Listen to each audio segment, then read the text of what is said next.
Bismillahirrahmanirrahim. Assalamualaikum warahmatullahi wabarakatuh. Alhamdulillahirabbil alamin wassalatu wassalamu ala Rasulillah wa ala alihi wa sahbihi ajmain. Amma ba'du. Subhanaka la ilma lana illa ma 'allamtana innaka antal alimul hakim. Jazakumullahu khairan. Tiada kata yang patut kita ucapkan selain puja dan puji syukur kita kepada Allah Subhanahu wa taala yang telah memberikan kita banyak sekali nikmat hingga kita bisa hadir di tempat yang penuh dengan keberkahan ini insyaallah.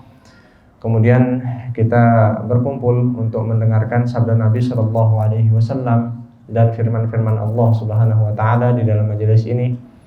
Mudah-mudahan saat ini malaikat sedang menyebut-nyebut nama kita di sekeliling penduduk-penduduk langit, dan mudah-mudahan kita mendapatkan rahmatnya Allah Subhanahu wa ta'ala.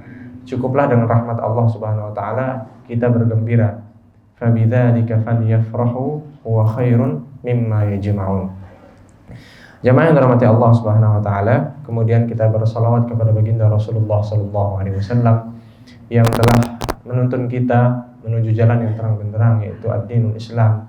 Lailuha kanahariha la yazighu anha illa halik, yang mana penjelasan beliau itu sudah terang seterang matahari. Kemudian tidak ada yang tabu dalam penjelasan Nabi Shallallahu Alaihi Wasallam. Seluruh yang ada pada agama Islam sudah diajarkan oleh beliau, dan tinggal PR kita adalah menggali terus kekurangan-kekurangan kita dari segi ilmu. Maka dari itu Allah Subhanahu Wa Taala berfirman, wa qur rabbi zidni ilma. Maka ucapkanlah wahai Muhammad, ya Allah berikanlah aku ilmu. Karena bagaimanapun kita sebagai seorang hamba itu tidak bisa hidup ya di dunia maupun di akhirat dengan bahagia kecuali dengan ilmu. Rasulullah SAW bersabda, wa man arada ad-dunya fa'alaihi bil ilmi wa man arada al-akhirah fa'alaihi bil ilmi wa man aradahuma fa'alaihi bil ilmi. Barang siapa yang ingin kebahagiaan di dunia, hendaklah dia punya ilmu tentang bagaimana dia capai kebahagiaan tersebut. Kemudian bagaimana kalau kita ingin mencapai kebahagiaan akhirat, surganya Allah Subhanahu wa taala, tentu dengan ilmu. Amal-amal apa saja yang memudahkan kita untuk masuk ke dalam surga, atau paling tidak bisa menyelamatkan kita dari api neraka walaupun masuk dalam surga yang paling rendah. Atau Rasulullah SAW kemudian menjelaskan, waman aradahuma, barang siapa menginginkan kedua kebahagiaan tersebut, hendaklah dia memiliki ilmu. Dan orang tidak bisa bahagia kecuali dia punya ilmu. Makanya kalau kita ngobrolin apa saja, jamaah yang dirahmati Allah Subhanahu wa taala, kita punya komunitas tentang masalah bola misalnya. Itu ada satu aja orang yang nggak ngerti bola, itu diem dari detik 1 sampai detik terakhir kita ngobrol bola, dia diem, dia nggak punya ilmu. Teman-teman pada sekian, ya, satu orang ini diem, nggak punya ilmu. Dia mau ngomong nyebut pemain siapa, dia mau nyebut tim apa, pelatih siapa, kapan dia dapat hat-trick dan seterusnya.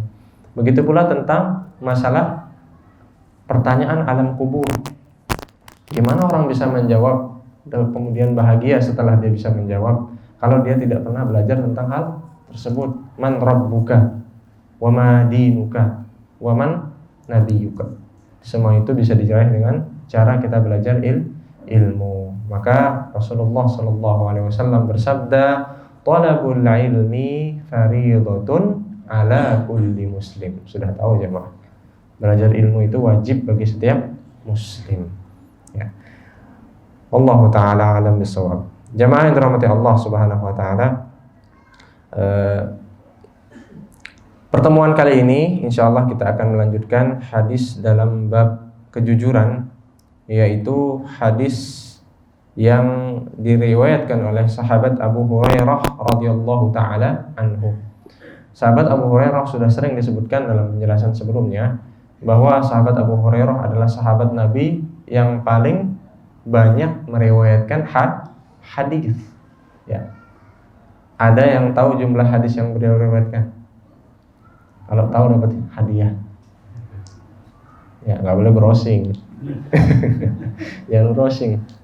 Ya, termasuk yang di luar, jangan bantu temennya. Ya, nggak ada yang tahu ya, alhamdulillah. Ya, hadiahnya aman. Ya, sampai kajian berikutnya. Baik. Jadi itu PR buat jamaah. Jamaah harus tahu sahabat Abu Hurairah yang memiliki jasa besar dalam dunia Islam. Kita nggak perlu tahu beliau asal mana, bapaknya siapa, ibu beliau siapa, kemudian kesukaan beliau apa, hobi beliau apa. Cukup tahu jasa besar beliau dalam dunia Islam. Beliau itu sahabat yang paling banyak meriwayatkan hadis Nabi Shallallahu Alaihi Wasallam. Kita harus tahu itu jemaah. Jadi sering kita sebut dengarkan an Abi Hurairah, an Abi Hurairah, an Abi Hurairah, tapi kita nggak tahu siapa Abu Hurairah yang telah membantu kita untuk mengenal hadis-hadis Nabi Shallallahu Alaihi Wasallam. Beliau itu sering banget disebutkan dalam hadis itu nahan lapar untuk bisa meriwayatkan hadis Nabi Shallallahu Alaihi Wasallam. Apa kejadian yang lucu jemaah? Di antara salah satu hadis yang disebutkan bahwasanya Abu Hurairah pernah meriwayatkan bahwa beliau tuh nggak punya makanan hari itu. Ya, kemudian beliau malu untuk meminta kepada sahabat Abu Bakar. Beliau ngasih isyarat, gimana kabarnya, basa-basi lah gitu. Ya, berharap beliau ditawari makanan, ternyata nggak ditawarin. Akhirnya beliau langsung pergi ke salah seorang sahabat yang lain yang mulia, sahabat Umar bin Khattab radhiyallahu ta'ala anhu. Sama juga nggak paham. Ya. Lalu beliau pergi ke mana? Ke rumah Rasulullah Sallallahu Alaihi Wasallam. Rasulullah itu paham dengan keadaan umatnya, dengan keadaan para sahabatnya. Beliau paham. Jadi Rasulullah itu paham benar psikologi orang. Bagaimana wajahnya orang yang lagi bahagia, kemudian wajah orang bahagia baru menikah misalkan, kemudian bahagia baru mendapatkan keuntungan, bahagia seterusnya. Beliau paham. Sampai beliau tebak, ayo kita ikut. Ya, ayo kamu ikut saya ke suatu tempat. Ternyata Rasulullah mengajak Abu Hurairah pergi ke rumah salah seorang sahabat yang ternyata ini rezekinya Abu Hurairah. Sahabat tersebut akan mengadakan syukuran. Jadi ada makan-makan di situ. Ketika diajak di situ, ternyata Rasulullah juga mengundang sahabat-sahabat yang lain. Ya Rasulullah, sudah saya bilang jangan ngajak banyak orang. Ini nggak cukup. Saya sudah hitung-hitung untuk engkau. Paling enggak Rasulullah mengajak 2-3 orang cukuplah. Ini banyak banget. Hampir sebagian besar sahabat diajak ke rumah itu. Tapi Rasulullah SAW yang dijanjikan oleh Allah Subhanahu Wa Taala rezekinya, kemudian akhlak beliau dan segala sesuatunya, beliau tetap tenang. Apa yang beliau perintahkan? Semua orang antri di depan pintu. Jadi masuknya itu 3 orang, atau kurang dari itu atau lebih dari itu. Intinya sedikit-sedikit masuk. Dan yang mengambil roti itu langsung Rasulullah Shallallahu Alaihi Wasallam. Setiap beliau ambil dari keranjang itu kayak nggak ada habis-habisnya, sampai semua sahabat mendapatkan bagiannya, termasuk sahabat Abu Hurairah radhiyallahu taala anhum wa ardhahum. Jadi kalau jamaah pengen coba itu nggak bakal bisa. Jadi harus pas. Ya, diundang 5 orang ya 5 orang, jangan coba-coba bawa 20 orang, benar-benar nggak kebagian. Ya, atau kalau bisa itu dibagi-bagi. Dan itu Rasulullah SAW, sahabat yang miskin. Bahkan beliau termasuk sahabat yang sangat merana hidupnya untuk mengabdikan dirinya dalam meriwayatkan hadis-hadis Nabi SAW. Mudah-mudahan Allah berikan beliau tempat yang terbaik di sisi Allah Subhanahu Wa Taala, dan kita dijadikan umat yang bisa mengambil banyak faedah dari hadis-hadis yang beliau riwayatkan. Amin ya rabbal alamin. Beliau menuturkan, qala Rasulullah sallallahu alaihi wasallam, bahwa Rasulullah sallallahu alaihi wasallam pernah bersabda. Ya. Rasulullah pernah bercerita, kata beliau, ghaza nabiyyun minal anbiya. Beliau menuturkan bahwa Rasulullah pernah bercerita kepada kami tentang seorang nabi dari nabi-nabi Allah yang diutus kepada umat manusia. Salawatullahi wasalamuhu alaihim. Kemudian beliau bersalawat kepada nabi-nabi tersebut. Faqala liqaumi. Ternyata nabi ini punya kaum, punya pengikut. Faqala liqaumi. Ternyata nabi ini sampai pada suatu syariat yang mana syariat itu dikenal dengan syariat berjihad di jalan Allah Subhanahu wa taala, berperang. Ya. Kemudian Nabi ini bersabda kepada para pengikutnya. Ya. Beliau mengatakan, la yatba'anni rajulun malaka bud'a imra'atin wa huwa yuridu ay yabniya biha walamma yabni biha. Tidak boleh ikut perang bersamaku dan segenap pengikutku yang lain, kata Nabi ini. Ya, bukan Nabi SAW, tapi Nabi sebelum Rasulullah SAW, tidak disebutkan namanya. Beliau mengatakan, la yatba'anni rajulun malaka bid'a imra'atin. Tidak boleh seorang yang baru saja menikah, baru selesai akad, kemudian dia belum mendatangi istrinya untuk ikut perang bersamaku. Orang pertama yang nggak boleh ikut perang, baru nikah, belum datengin istrinya. Kemudian beliau menyebutkan, wala ahadun bana buyutan lam yarfa' suqufaha. Begitu pula jangan sampai ada yang ikut perang bersama kami, orang yang baru saja atau sedang memproses pembangunan rumahnya dan tinggal satu hal, atapnya belum dibuat, belum digarap, nggak boleh ikut. Selesaikan dulu hajatnya. Itu orang kedua, jamaah. Kemudian orang ketiga yang tidak boleh berperang, kata Nabi ini adalah, wala ahadun ishtara ghanaman. Jangan pula ikut berperang bersama kami orang yang baru saja beli kambing, au khalifatin, atau beberapa ekor unta yang sedang hamil, wa huwa yantaziru auladaha, dan orang ini sedang menanti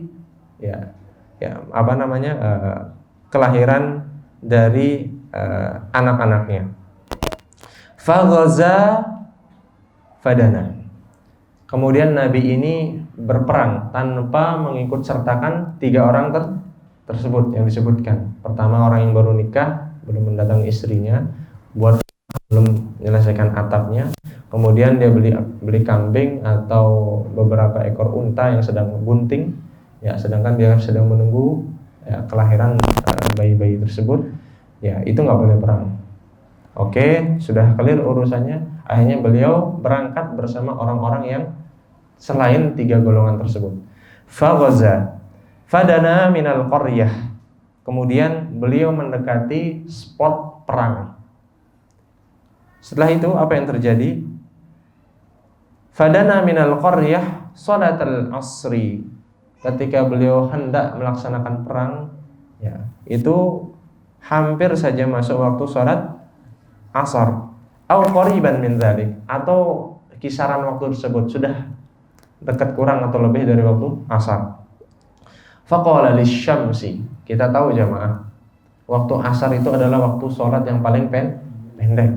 Makanya disebut dengan al-asru wal asr. Asara dalam bahasa Arab artinya memeras. Makanya jus dalam bahasa Arab disebut asir, karena asir itu artinya memeras. Ya. Makanya disebutkan dalam Al-Quran ketika Allah berfirman tentang awan, apa yang beliau gunakan dalam kata awan? Salah satunya bukan hanya sahab itu awan, tapi beliau bersumpah dengan kata wal mu'sirat, dan awan-awan yang diperas. Jadi ketika turun hujan itu awan diperas. Beliau menyebutkan, qala Rasulullah sallallahu alaihi wasallam, maka Nabi ini, kata Rasulullah SAW, itu berkata kepada matahari. Apa yang beliau ucapkan? Innaki ma'muratun, wahai matahari, jangan tenggelam. Kamu diperintahkan untuk tenggelam, tolong jangan tenggelam. Wa ana ma'murun, begitu pula saya juga dapat perintah dari Allah Subhanahu wa taala. Perintah saya untuk perang. Kamu juga ada perintah untuk tenggelam. Tolong bantu saya. Kita kerjasama untuk bisa memenangkan perang ini. Jangan sampai kamu tenggelam tepat pada waktunya. Karena kalau kamu tenggelam tepat pada waktunya, itu berarti tanda-tanda kekalahan sudah semakin dekat. Karena sulit jamaah. Kita itu datang ke negeri orang, kita mau ngobrak-ngabrik negerinya untuk memenangkan agama Allah Subhanahu wa taala. Sedangkan waktunya malam, perangkapnya macam-macam. Ya, zaman itu kan, ya bisa-bisa kita dilemparkan dengan manjanik, ya, seperti lemparan batu yang isi besi di ujungnya itu bahaya banget. Kemudian panah musuh yang malam-malam tidak terlihat, mungkin mereka tiarap dan seterusnya. Karena kita sekarang ini datang ke daerah musuh, ke spot musuh, kita nggak tahu medan. Maka tolong bantu kita, tolong jangan tenggelam dulu. Tahan dulu sebentar. Kamu disuruh tenggelam jam 6 lebih sekian, tolong ditahan supaya waktu asar ini panjang. Akhirnya matahari mau diajak kerjasama. Lalu Rasulullah SAW bersabda bahwa Nabi ini berkata, faqala lisyamsi innaki ma'muratun wa ana ma'murun. Allahumma hbisha. Nabi ini berdoa, ya Allah, tolong tahan matahari jangan sampai tenggelam. Allahumma hbisha alaina fahusibat hatta fatahallahu alaih. Sampai apa yang beliau idam-idamkan, yaitu kemenangan agama Allah Subhanahu wa taala pun Allah berikan kepada mereka. Jamaah yang dirahmati Allah Subhanahu wa taala, yang namanya perang itu pasti ada harta rampasan perang, atau kita kenal dengan ghanimah, ya. Ghanimah, harta rampasan perang ketika kita menang perang. Kalau zaman kita itu sekarang itu gimana hukumnya? Boleh diambil nggak? Harta rampasan perang boleh diambil nggak? Kita menang lawan seorang, kemudian hartanya itu ditinggalkan oleh orang itu, kita ambil nggak? Sudah pernah perang, Pak? Ya, diambil nggak jamaah? Secara umum nih jamaah, boleh diambil nggak? Ya, nanti antum ketemu harta rampasan perang bingung antum. Boleh yang diambil. Tapi alhamdulillah kita dalam keadaan aman. Jadi Nabi SAW beserta umat beliau itu diperbolehkan untuk mengambil harta rampasan perang. Tapi apa yang terjadi dengan umat ini, umat Nabi ini? Fajumi'al al-ghanaim, fajama'al ghanaim. Ghanimahnya itu semua dikumpulkan, pedangnya musuh, kudanya musuh, harta-harta yang mereka bawa di kampung itu semua diambil. Tapi bukan untuk dibawa pulang. Apa yang terjadi? Rasulullah bersabda, faja'at ya'nin nar. Setelah harta itu dikumpulkan, akan ada api yang turun dari langit. Jadi syariat orang-orang terdahulu itu, tanda amal ibadah mereka seperti menyembelih, kemudian kurban, sembelihan, kemudian apa saja bentuk ibadah, sedekah, itu diterimanya dengan cara api turun dari langit, kemudian melahap semua yang disedekahkan itu, yang dikorbankan itu, lalu naik ke atas lagi, habis terbakar. Ya. Kemudian api pun turun. Litakulaha falam tat'amha. Apinya turun jemaah. Tapi enggak seperti kejadian-kejadian sebelumnya ketika perang. Api itu tidak mau memakan harta ghanimah tersebut. Turun, cuman enggak memakan habis. Masih diam, masih utuh semuanya. Apa yang terjadi? Faqala, Nabi ini berkata, inna fikum ghululan. Ada orang yang diam-diam mengambil salah satu harta di antara harta rampasan perang ini. Ayo ngaku. Ada yang berbohong intinya. Nah, ini penjelasan hadisnya. Ada yang bohong. Falyubayi'ni min kulli qabilatin rajulun. Ini yang datang berperang ini kan kabilah banyak, dari kampung A, B, C, D, kampung Manang-Maning, kampung Pulau Ayu dan seterusnya. Itu diperintahkan oleh Nabi ini, setiap perwakilan kampung itu mewakilin satu orang. Lalu bersumpah di hadapan saya bahwa di antara mereka itu penduduk Manang-Maning nggak ada yang nyuri, nggak ada yang ngambil harta rampasan perang. Sumpah, selesai semuanya sumpah. Oke. Clear. Falaziqat yadu rajulin biyadihi. Ya, falaziqat yadu rajulin biyadihi. Faqala fiikumul ghulul. Ya. Kemudian ada yang saling memberikan isyarat bahwasanya di suatu kabilah itu kayaknya di situ ada yang mencuri. Akhirnya kabilah berikutnya bersumpah terus sampai selesai semua kabilah. Kemudian setelah semua orang bersumpah sampai pada orang kabilah terakhir, apa? Ngaku. Mau nggak mau harus ngaku. Semua sudah sumpah sampai pada orang terakhir. Apa yang terjadi jamaah? Mereka mengeluarkan harta yang ternyata dicuri dari harta rampasan perang. Apa yang dicuri jamaah? Disebutkan dalam hadis ini, faja'u bi ra'sin misli ra'si baqarah minadz dzahab.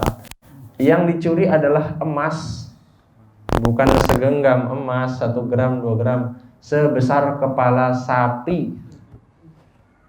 Emas yang dicuri sebesar kepala sapi. Sekarang itu udah jadi apa itu? Miliarder itu. Udah jadi miliarder. Ya, udah sugih banget. Kemudian fawadha'aha, akhirnya ditaruhlah kepala sapi yang dari emas itu segede kepala sapi itu ditaruh di dekat api itu. Kemudian faja'atin naru fa'akalatha, lalu api itu mendatangi semua harta rampasan perang lalu dimakan habis, lalu naik ke atas. Kemudian faja'u bi ra'si falam tahillal ghanaimu li ahadin qablana. Lalu Rasulullah memberikan keterangan bahwasanya ternyata ghanimah atau harta rampasan perang pada syariat nabi-nabi sebelum kita, kata Rasulullah, itu tidak boleh diapa-apakan. Jadi harus dipersembahkan kepada Allah Subhanahu wa taala. Summa ahallallahu lanal ghanaim lamma ra'a dha'fana wa ajzana fa ahallaha lana. Muttafaqun alaih. Hadis ini sahih. Kemudian Rasulullah bersabda, dan kemudian Allah menghalalkan ghanimah yang sebelumnya haram kepada kita, kepada umat Muhammad sallallahu alaihi wasallam. Kenapa? Sebabnya lidha'fina, ketika Allah Subhanahu wa taala melihat bahwasanya kita itu ternyata punya kekurangan dalam beberapa hal, mungkin dari segi semangat dan seterusnya. Wa ajzana fa ahallaha lana, dan kelemahan kita dari segi jumlah dan seterusnya, supaya memotivasi kita untuk semangat dalam berjihad di medan perang. Bagaimana tidak jemaah? Rasulullah SAW ketika berperang dalam beberapa kesempatan itu pernah berperang 300 orang melawan 1000 orang, tapi menang. Perang apakah itu? Perang Badar. Kadang ada yang jumlahnya kita itu berkali-kali lipat melawan mereka yang sedikit, tapi kita kalah karena kita jumawa. Itu penting sekali ketika kita berperang, kita jangan sampai terlena dengan jumlah kita yang banyak dan segala kemampuan kita, karena kalau kita sudah meninggi di hadapan Allah Subhanahu wa taala, Allah enggak mau nolong kita. Maka jamaah yang dirahmati Allah Subhanahu wa taala, di antara faidah yang bisa kita ambil dari hadis yang barusan kita baca, Syekh Utsaimin rahimahullahu taala, bahwa pada hadis ini ada, sebelum kita masuk ke poin inti, dia menyebutkan bahwasanya hadis ini adalah salah satu tanda dari kekuasaan Allah Subhanahu wa taala. Bahwasanya Allah Subhanahu wa taala itu bisa mengatur segala alam semesta dengan bentuk-bentuk yang tidak pernah kita sangka. Jemaah yang dirahmati Allah Subhanahu wa taala, dahulu orang ketika beribadah itu tanda mereka diterima amal ibadahnya, salah satunya adalah apa yang mereka sedekahkan, kemudian apa yang mereka korbankan itu akan dilahap oleh api. Ya. Bayangkan kalau itu terjadi sekarang, itu udah kabur gitu itu. Kabur, kemudian macam-macam dah fitnah yang terjadi. Itu zaman itu. Kemudian di antara syariat-syariat yang terdahulu itu sering disebutkan dalam pembahasan usul fiqh, yaitu syara'u man qablana. apakah syariat umat terdahulu itu menjadi syariat kita atau tidak. Ternyata disebutkan oleh para ulama bahwasanya syariat-syariat terdahulu itu tetap menjadi syariat kita selama syariat kita belum meniadakan syariat tersebut. Seperti apa contoh jemaah? Syariat umat terdahulu yang masih kita amalkan. Apa? Berhaji, kemudian berkurban. Ya. Kemudian apa syariat-syariat terdahulu? Selain itu, ya puasa. Kemudian kalau puasa jelas disebutkan ya ayyuhalladzina amanu kutiba alaikumus syiyamu kama kutiba alal ladzina min qablikum la'allakum tattaqun. Jamaah yang dirahmati Allah Subhanahu wa taala, dan di antara syariat yang kalau kita fikir-fikir kemudian kita tadabburi itu membuat hati kita semakin mengagungkan Allah Subhanahu wa taala adalah syariat yang Allah bebankan kepada umatnya Nabi Musa alaihissalam. Apa syariat mereka? Ketika mereka ingin beristighfar kepada Allah Subhanahu wa taala atau bertaubat kepada Allah, mereka harus membunuh diri-diri mereka. Faqtulu anfusakum dzalikum khairul lakum inda bari'ikum fataba alaikum. Kalau kalian benar mau taubat kepada Allah, maka bunuhlah diri-diri kalian. Itu taubatnya orang-orang terdahulu. Kalau sekarang cukup alhamdulillah dengan pengakuan, kemudian rukun-rukunnya salah satu mengaku kita itu berdosa, kemudian kita menyesali perbuatan tersebut, kemudian kita move on dari dosa tersebut, dan yang paling penting adalah kita menyesal dan berusaha semampu mungkin untuk menjauhi dosa tersebut. Itu syariat umat terdahulu. Sulit dan penuh dengan hal-hal yang tidak disukai oleh jiwa kita. Maka jemaah dirahmati Allah Subhanahu wa taala, ketika kita mendengarkan hadis-hadis seperti ini, kita semakin merenung, kemudian membesarkan Allah Subhanahu wa taala dalam diri kita, dan kita mengucapkan subhanallah, subhanallah, subhanallah, dan alhamdulillah yang telah meringankan syariat pada umatnya Nabi Muhammad SAW dibanding umat-umat terdahulu. Kemudian jemaah yang dirahmati Allah Subhanahu wa taala,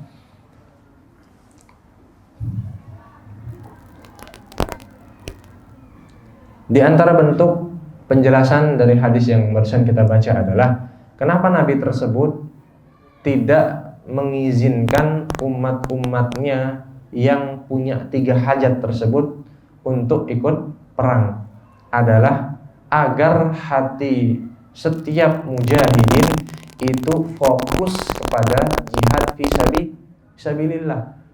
Gimana orang mau bisa khusyuk ketika sholat ketika baru saja dia melaksanakan deal dengan sebuah pihak yang nilainya misalkan ratusan juta atau puluhan juta, dan itu tidak dilanjutkan ya karena masih menunggu sholat dan seterusnya. Bisa nggak kira-kira dia khusyuk? Nggak bisa. Itu dia lihat sajadah, ngeliatin nota itu, ngebayangin nota itu. Dia ngeliatin pipet itu bisa kayak ngeliat pulpen itu. Kepikiran terus. Makanya di antara cara supaya kita bisa khusyuk ketika sholat itu ada jeda antara kegiatan kita dengan hal dunia dengan sholat kita. Misalkan 15 menit menuju waktu sholat itu sudah clear. Itu sudah clear, tapi itu perlu latihan. Jangan misalkan Allahu Akbar ketika azan jemaah. Itu sedang lagi sibuk-sibuknya, itu masih sudah waktu azan, kemudian la ilaha illallah baru kita selesai.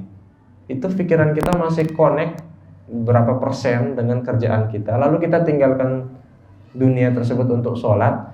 Itu sulit untuk bisa fokus.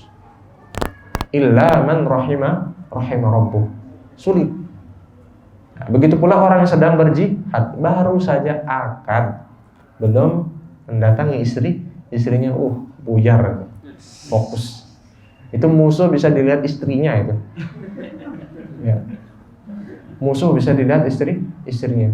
Bisa jadi di antara musuh caranya untuk mengecoh pertahanan lawan adalah dengan menggunakan wanita, bisa jadi untuk membuat mereka kasihan dan seterusnya. Itu jamaah. Kemudian orang yang sedang bangun rumah, itu yang dipikirin atap rumah itu, nggak mikirin mau jihad fisabilillah, buyar fokusnya.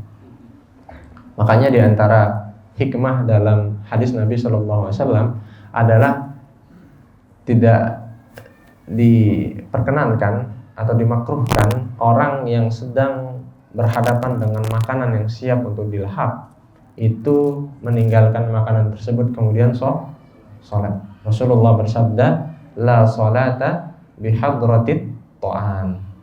Ya. Hendaklah seorang dari kalian tidak sholat ketika makanan itu sudah ada di depan matanya, sudah siap untuk disantap. Dan ini banyak yang kita temukan sebagian kaum muslimin yang menyelewengkan hadisnya. Ketika Allahu Akbar langsung dia buat mie, subhanallah. Langsung dia pesan GoFood dan seterusnya. Itu ya Allah jemaah, itu harus diperhatikan. Jangan sampai kita mencari-cari sebab supaya kita mendapatkan keringanan, nggak boleh. Ya.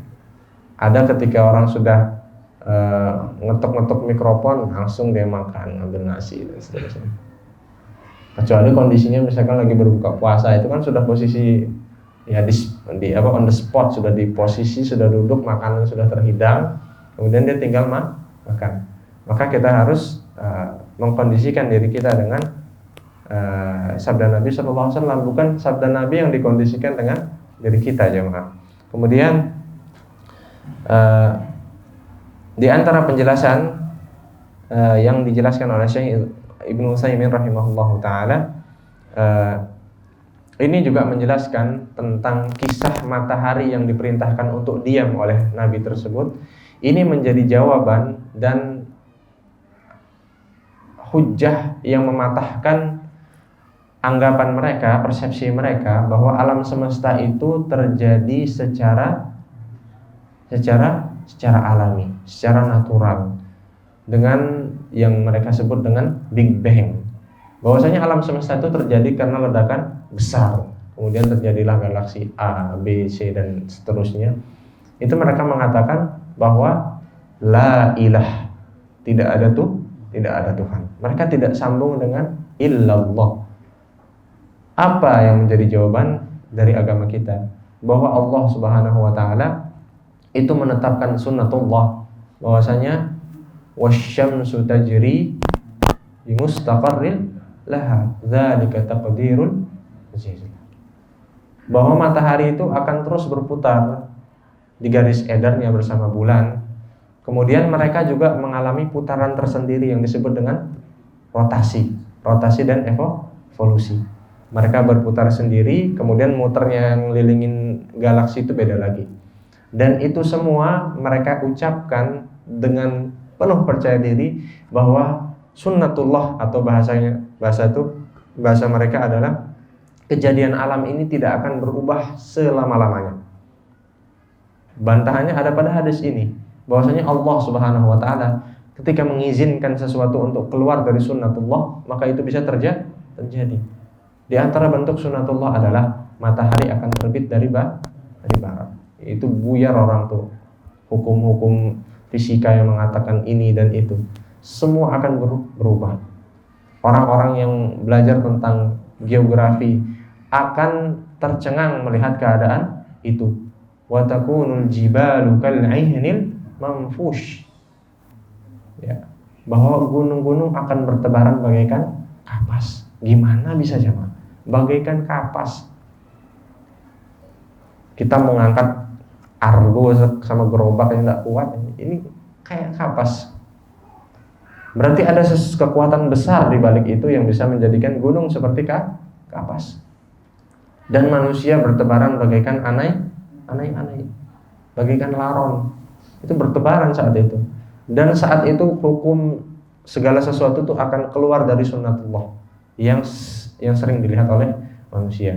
Maka jemaah yang dirahmati Allah Subhanahu wa taala, ketika kita mendengarkan hadis ini, kita semakin yakin bahwa Allah Subhanahu wa taala adalah Tuhan yang benar dan Tuhan yang berhak untuk kita sembah. kita tidak salah, kita ya on the track, kita on track, kita sudah benar di jalan yang lurus, maka kita ucapkan alhamdulillah.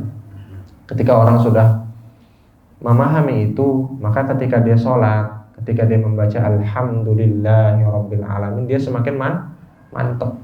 Beda jemaah, orang yang baru saja hampir meninggal dunia karena kecelakaan sebelum sholat maghrib, lalu dia sholat di Ar-Raudhah, setelah sholat dia berzikir dengan jamaah-jamaah yang lain, itu alhamdulillahnya itu bisa bikin dia nangis. Beda sama orang yang barusan bangun tidur terus dari kamar mandi, atau misalkan baru ketemu anak-anaknya pulang dari TPQ, sehat-sehat semua, nggak ada problem, kemudian dia zikir subhanallah, alhamdulillah, biasa aja. Beda sama orang yang barusan mengalami pertolongan Allah Subhanahu wa ta'ala, maka dia akan mengucapkan alhamdulillah, itu dinikmati sampai selesai. Makanya kita harus menghadirkan dalam diri kita mohon kepada Allah Subhanahu wa ta'ala, kalau kita ingin membuat zikir-zikir yang kita baca, kemudian Al-Quran yang kita tilawahi setiap hari, kita harus paham. Afala yatadabbarunal Qur'an am ala qulubin aqfaluha. Kenapa mereka nggak mau mentadabburi Al-Quran? Apakah dalam diri mereka itu ada gembok-gembok yang membuat mereka tuh nggak pingin keluar dari zona tersebut? Kita semua jamaah, kita semua sedang belajar dengan Al-Imam An-Nawawi rahimahullahu ta'ala. Kita masih jauh dari itu, termasuk yang berbicara.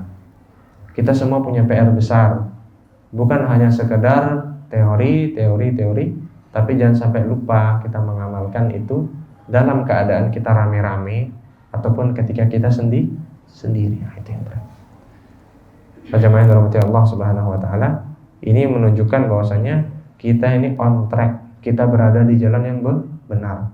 Allah Subhanahu wa ta'ala yang menciptakan segala sesuatu, ya, qadirun ala ayyuhiyal mauta.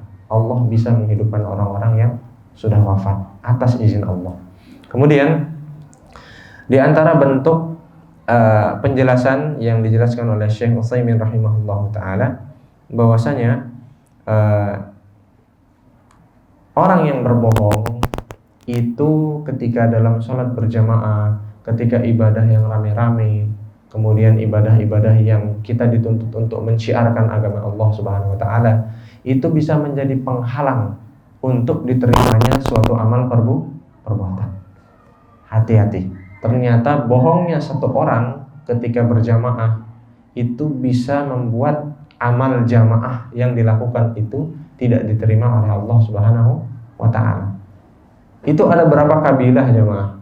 Cuman satu yang nyuri, itu semua kena tuh, kepukul rata amalnya, belum diterima. Yang jihad memang satu orang? Enggak, semua orang yang berjihad. Tapi gara-gara emas segede kepala sapi yang disebutkan Nabi SAW itu dicuri, itu Allah tidak menerima amalan mereka. Itu kalau sekarang ada orang begitu, kita apain itu? Nyuri emas segede kepala sapi, dikeluarin dari kampung mungkin.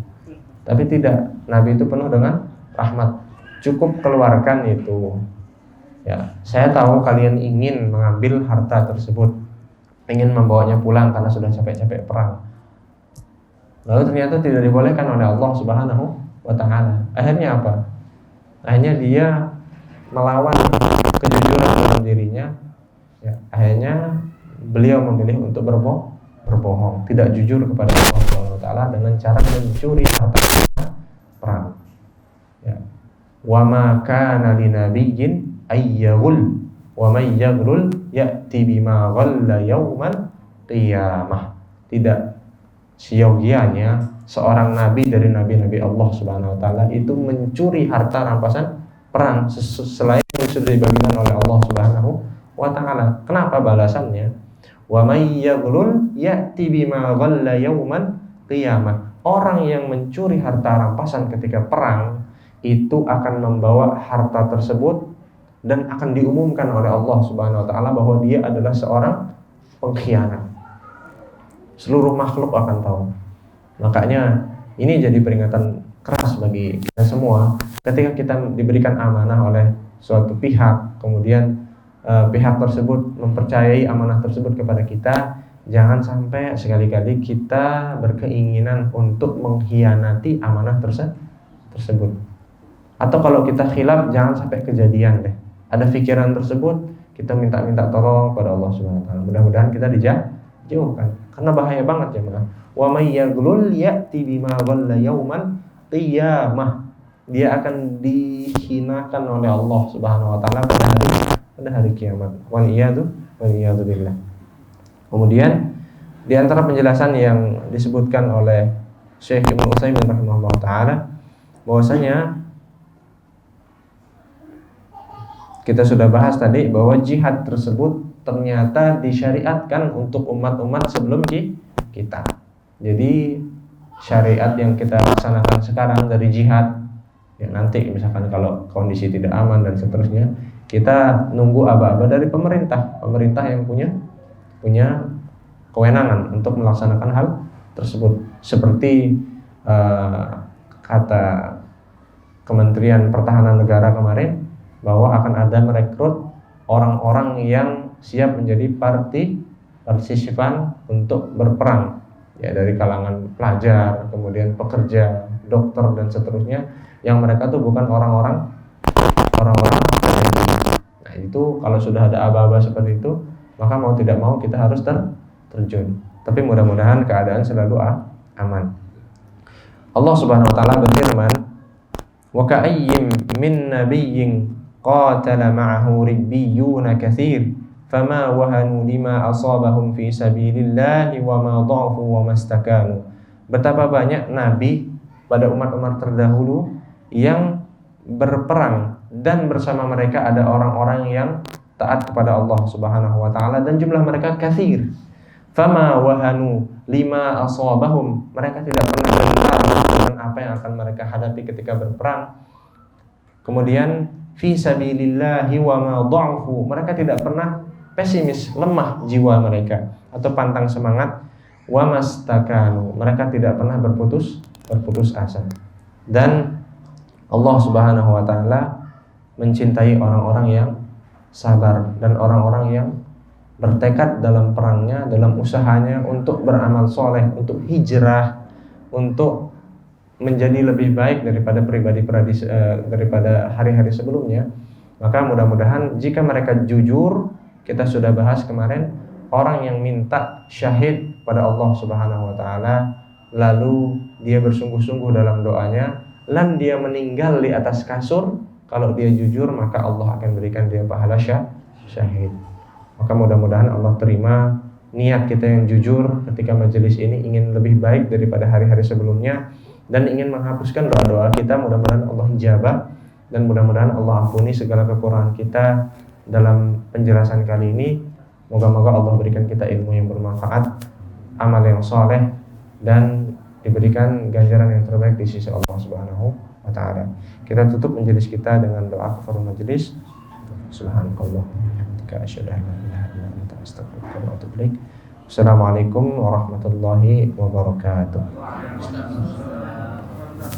Ya itu orang-orang yang nggak boleh ikut berperang itu kenapa kok Handolah itu kok boleh kan?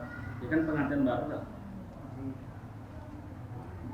Kan itu orang-orang yang tidak boleh ikut berperang itu ada uzur lah. Iya. Tapi kok Handolah tuh diajak perang kan kemana bisa? Iya. Bukan syahid. Ya, bahkan beliau sudah didatangi oleh bidadari ya, ketika disebutkan dalam hadis. Wallahu taala alam bisawab. Karena keadaan dari nabi kemudian nabi berikutnya itu berbeda, ada umat yang diperbolehkan. Bahkan suatu saat sahabat, saya lupa nama sahabat itu, ketika masih umur 14 tahun beliau ingin mengikuti perang. Famana'ani Rasulullah sallallahu alaihi wasallam. Kemudian fa'ataitu fis sanatil qadimah. Kemudian saya datang di tahun berikutnya ketika umur 15 tahun.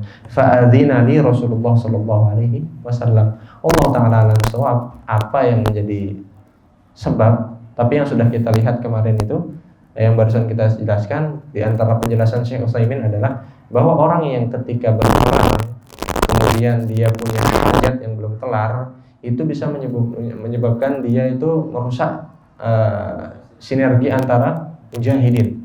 Itu satu. Allah Ta'ala alam shawab, apa yang terjadi kepada Hanzalah kita tidak tahu keadaannya. Tapi saat itu Rasulullah tidak melarang kan.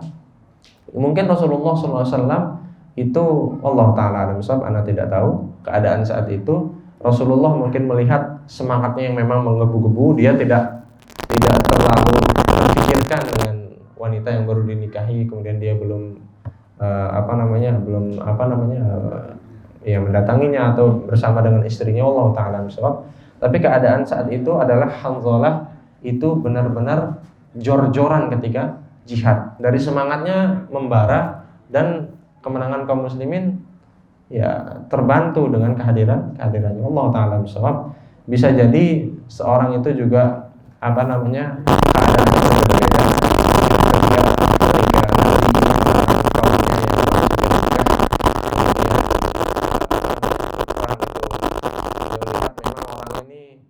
misalkan bisa merusak pertahanan umat nih, kalau dia ikut nih kacau nih, misalkan ada 50 orang baru nikah, misalkan kita nggak tahu keadaannya.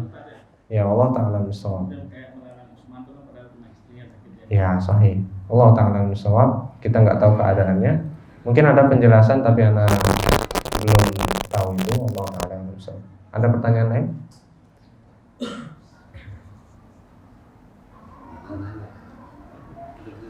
Cukup ya. Baik. Allah Ta'ala misal. Assalamualaikum warahmatullahi wabarakatuh.